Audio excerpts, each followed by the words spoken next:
ရေသူမလို့ထင်ခဲ့တဲ့လူတွေရှိသေးလားရေသူမလို့ထင်ခဲ့တာမှားပြီပေါ့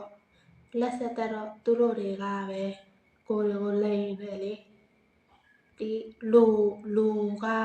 ရေသူမပုံစံလောက်ပြီးတော့လေကိုယ်တွေဆိုရေသူမကိုရှာလိုက်ရတာရေသူမဟုတ်တယ်ဆင်းနေတာတကယ်တော့ရေသူမကရှာရခဲ့တယ်အခုတွေ့နေတဲ့ဗီဒီယိုက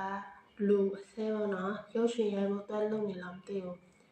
အစင်းနဲ့တူတယ်လို့ပဲရေသူမရုပ်ဆိုးရလားရေသူမအဲ့လောက်ကြီးရုပ်ဆိုးတာလားဒါပေမဲ့စင်တူတယ်နော်ရေသူမနဲ့ရေသူမမဟုတ်ပါဘူးနော်မိန်းကလေးပါနော်မိန်းကလေးရုပ်ရှင်ရိုက်ကွင်းလာတယ်မဟုတ်လူတွေကိုလိန်စားဖို့အတွက်ဒီဗီဒီယိုလောက်ထားတယ်ရေသူမဆဲကိုဘယ်သူမှမမြင်ဘူးနော်မြင်ဘူးတဲ့လူတွေလည်းမမြင်ဘူးပဲရေသူမဆိုတာရှားပါတဲ့တတော်ဖြစ်တယ်နော်ရေသူမဆိုတာလှတာရုပ်ဆိုတာသိနိုင်စွမ်းလည်းမရှိနိုင်ဘူး